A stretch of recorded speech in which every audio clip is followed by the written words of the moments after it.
Okay, I am going to give a walkthrough virtually of my garden this year in 2020. So this is planted mostly in March of 2020, and the day I took this was at the end of May. We're looking at a squash plant that actually just grew in my garden without us even planting it. So it must have come from the compost is all I can think of, because these are butternut squash, and I do have seeds for butternut squash, but I never planted them this year. And this just grew. I have two different vines that grew from seed out of the compost. So that's exciting. Now we're looking at here some pole beans that are, there were two varieties I planted here. These might be the scarlet runner beans. I also planted an Anasazi bean.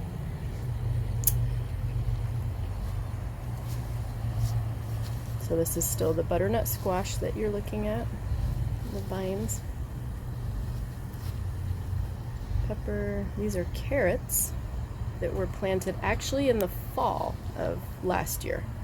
So they are getting nice and big right now. We've been pulling out really fat 3-inch diameter carrots out of this, it's a cute little bug on the carrot leaf there. We've been pulling these really nice carrots that are really super sweet and delicious.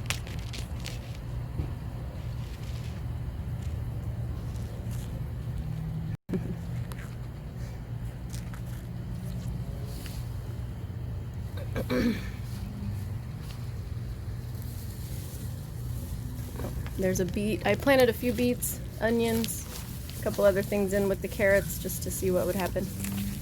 And this is actually a method where I dug a little pit in the ground. You can see little carrots there, but that was before, that was a couple weeks ago, so they're much fatter now. You can see a little bit of an onion in the front there. But yeah, I dug a little bit of a pit in the ground, filled it with compost and mulch, and then planted into it. And that's been really nice, keeping it moist. And you can see two squash plants in the background as well. Let's see where my camera's gonna go. I've got some kale here that was grown in the fall. These are yellow squash. Summer squash there.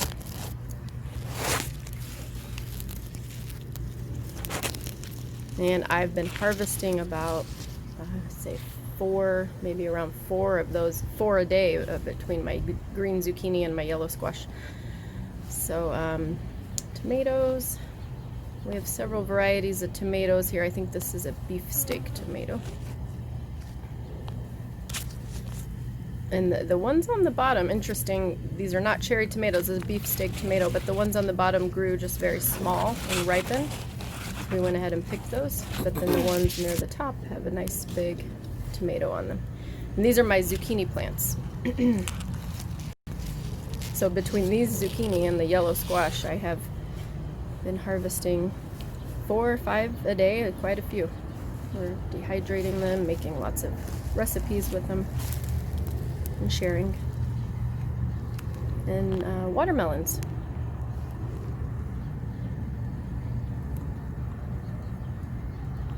I used cardboard here to mulch around some of the plants and keep the grass down. And that's again some more zucchini.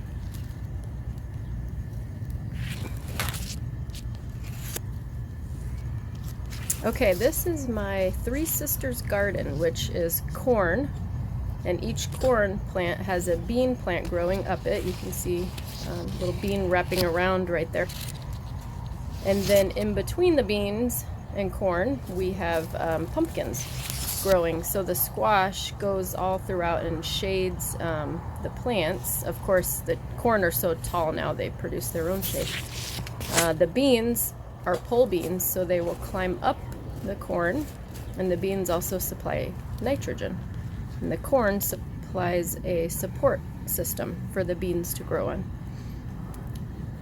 So the corn is a heavy feeder. It benefits from nitrogen from the beans, and also the squash, the pumpkins that we have in this garden as well.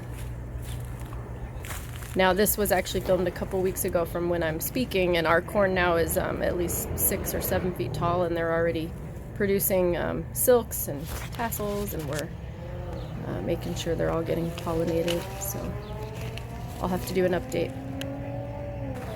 That's just the beginning of a corn tassel coming out, which will create the pollen, and the ear is grown a little bit below that, so the pollen can go down and pollinate it. And that's one of my scarlet runner beans, that red, beautiful red blossom. I've never grown these, but so far the flowers are really beautiful. So you can see the pumpkins in the middle. If you notice the really big broad leaves fanning out, those are the pumpkins. We have pie pumpkins on the outer edges, and then we have right in the middle some really large jack-o'-lantern pumpkins that we hope to get pumpkin. I mean, you know, we should, but I always say that every time I plant something. I hope to get this or that. I plant it, but God makes it grow. So we'll see. We'll pray and we'll do our part. Okay, here's some Anasazi beans.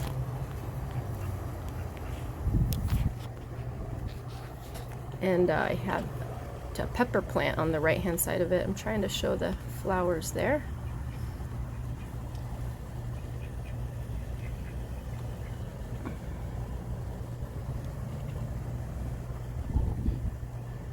And a pepper plant here. I think it's a jalapeno.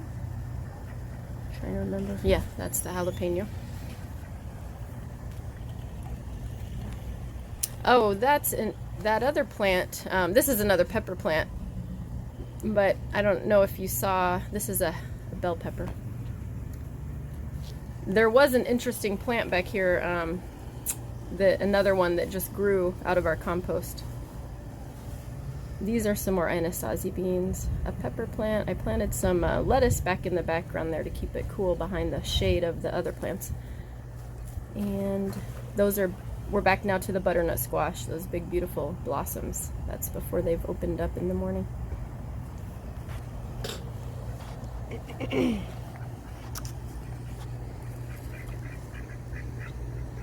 But there was another plant in the background. I didn't get a chance to pause long on it, but it grew out of the compost, and it's actually a melon, but we found that we like to eat it as a cucumber when it's still young, and it's a delicious round cucumber. So, and these are some cherry tomatoes, not ripe yet.